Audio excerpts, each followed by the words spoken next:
Abroad Pod. Hello, I'm your host, Rowan Lomas, and this is the Teaching Abroad Pod. Today on the show, we're going to share the best teaching markets to consider for 2026.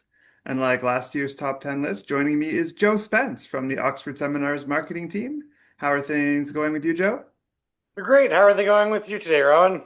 I am very well, thank you. So, once again, the updated blog on top teaching markets is live and can be found at oxfordseminars.com/blog. And we are going to get into that on the pod today. But before we get to the top 10 list, we do have an even more special guest to present, as Oxford Seminars has been offering test prep courses for over 30 years now and TESL courses since way back in 1999. I thought this might be a good opportunity to look back at some of the history of Oxford Seminars. And with that in mind, we are also very happy to introduce the founder and president of Oxford Seminars, Mr. Roger Olenson. Welcome to the pod, Roger.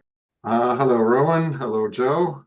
So, how exactly did Oxford Seminars start out as a test prep course provider way back when? Yeah, absolutely. Way back in 1992, I had previously written the LSAT test. LSAT stands for Law School Admission Test.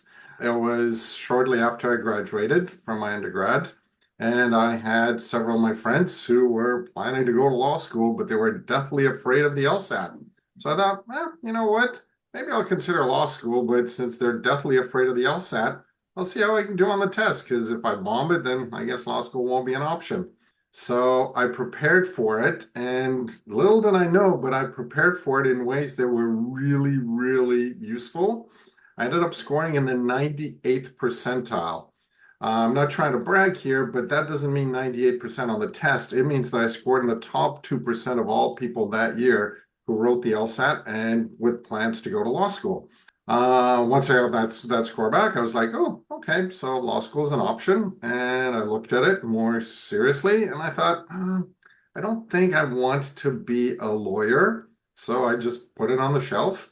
And I had friends of mine who were willing to sell vital bodily organs to get that kind of score. So they kept asking me, how'd you do it? How'd you do it? And I told them, but I found that just telling them wasn't enough. I literally had to sit them down and force them to do the studying. As an aside, the next summer, I ended up writing the GMAT, the Graduate Management Admission Test, which is what you need for an MBA. I wasn't planning to do an MBA at the time because the most useful time to do an MBA is after you've spent several years working. But I knew from my preparation for the LSAT that these standardized tests, the older you get, the further you get away from university, the tougher the tests become. So again, I did the studying that I thought was appropriate, and oddly enough, I also scored in the 98th percentile. Very different tests, a lot more math in it, but then I started sharing that knowledge with people.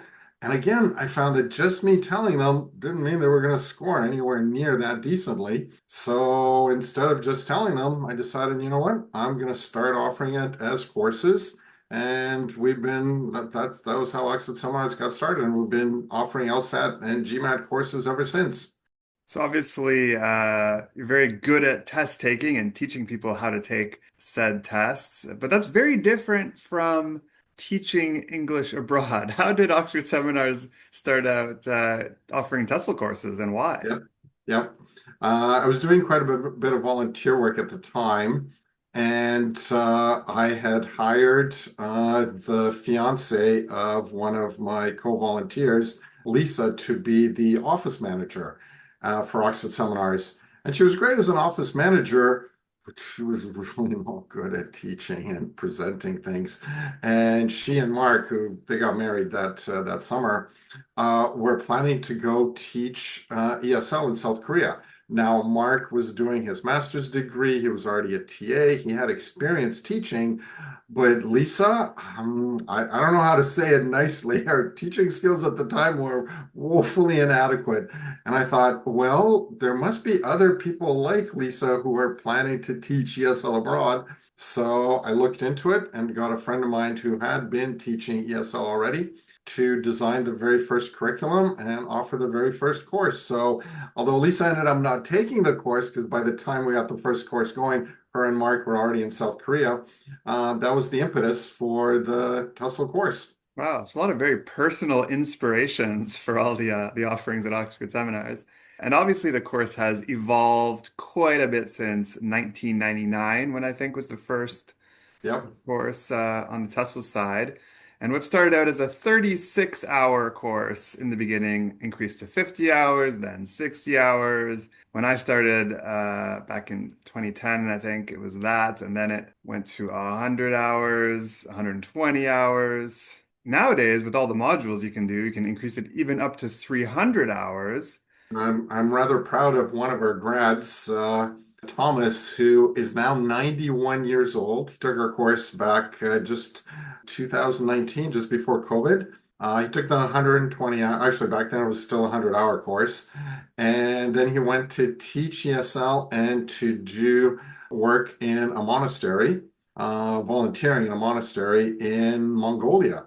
So he's been a monk and teaching ESL, and he's been slowly taking all of our specialization modules. And I recently spoke to him. He is still in Asia and he's got plans to go to Japan next. And as a 91-year-old teaching ESL in Asia, that is really impressive. But back to what you're talking about, when the course first got started, it was 2 weekends, 36 hours, 2 Saturdays, 2 Sundays in a row. No practicum, none of the additional things that are included with the course now. There was no job placement service, and slowly the course evolved with all of the extra offerings. And now that we've been around for so long, we have an excellent reputation in the industry. We got plenty of grads like Thomas who are giving Oxford Seminars a great name as they teach English all over the world. Well, kudos to him. Yeah, a lot of people are tired being a teacher at 30 years of age. It's a very tiring job. I can't imagine at 91 or 92. That's amazing. Yep, yep. And every year he calls and he signs up for one more module. He's now on to the last module that we offer. So after this one, he's going to be on his own. But at age 91, I think he knows what he's doing. On that topic of change, I guess, since then, I think maybe the teaching markets have changed a bit over the years too, top places to find a job abroad. Do you recall what were the top three teaching markets abroad back then? Yeah, back in 1999, the top three, I think in this order, were Japan, South Korea, and Taiwan. Japan, South Korea, Taiwan. Okay, well, interestingly, based on my stats, I can honestly say that at least within the top five teaching markets, not that much has changed over the last quarter century. I did go back and compare the top 10 countries where we assisted graduates in finding teaching work back in 2010 compared to 2025.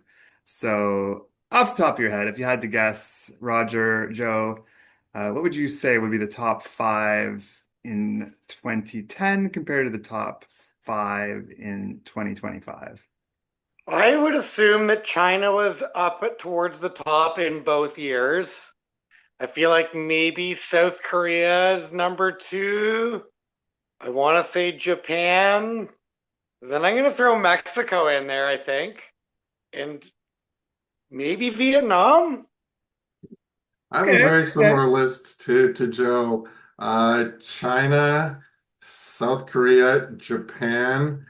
I'm thinking Thailand and then Mexico. You're not too far off, not too far off.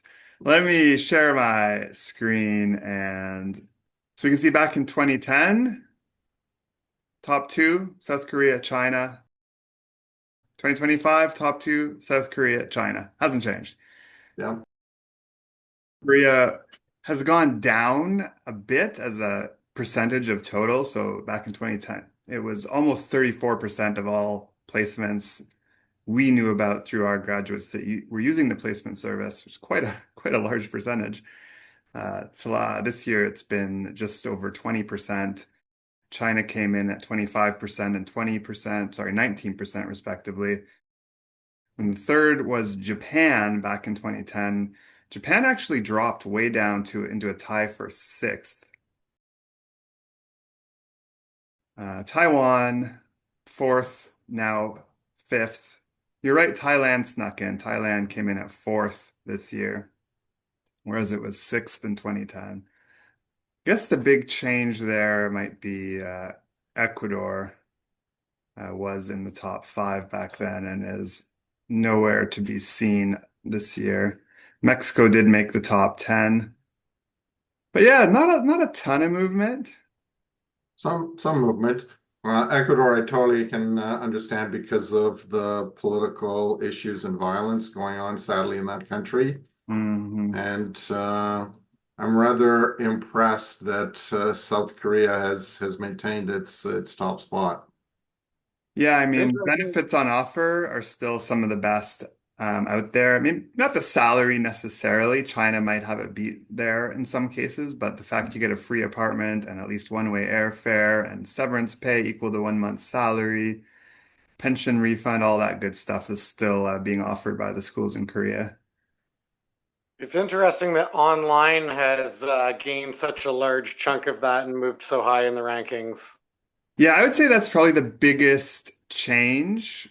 And that's the biggest change in the blog as well, is that we finally admitted that teaching online is here to stay as a major market. Obviously, online teaching was barely on our radar back in 2010. It existed, but it wasn't near the top of the list.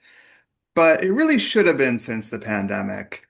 And yeah, after Korea and China, we placed more teachers in online teaching positions than anywhere else in 2025. Yeah, and that's not surprising.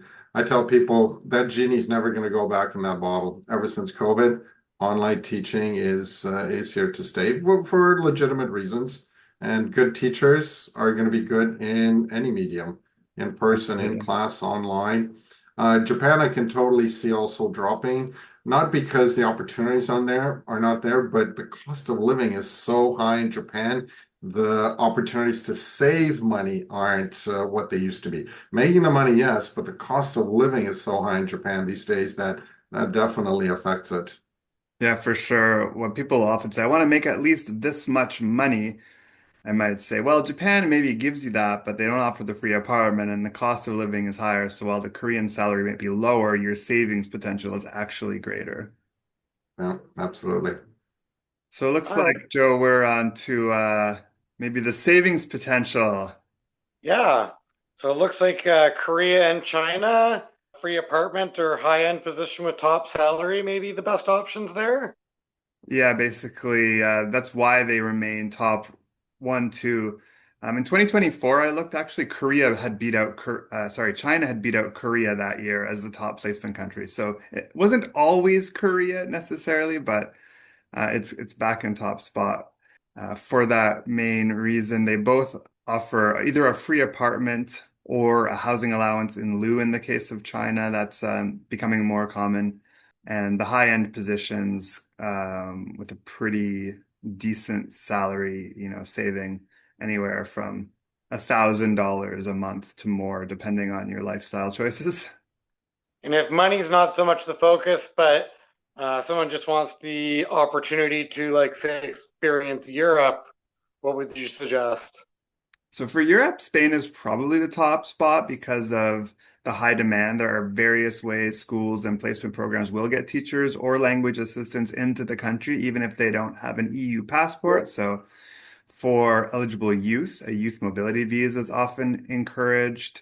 And for others, they'll enroll participants in a post-secondary course to accommodate a long stay student visa for their assistant teachers. So that's a very popular way to get into Spain for those that don't have the EU passport. And what about for people who can't commit or just want to do something more short term? Thailand is typically the top choice for those wanting something short, as they offer one-term contracts starting in May or October that last about 5 months. And Mexico and Costa Rica are also good to consider, with positions ranging from about 4 to 6 months in length. Any other questions for me today? I don't think I do. All right. Well, thanks as always for tuning in to the Teaching Abroad pod. We're aiming to release new episodes monthly for the foreseeable future. If you enjoyed this episode, please be sure to like and subscribe and share it with your friends. Remember, you can find us on YouTube, Spotify, and your podcasting app of choice. If you have any great ideas you'd like to hear about in upcoming weeks, tell us on Instagram or email teachingabroadpod@oxfordseminars.com. Thanks for listening.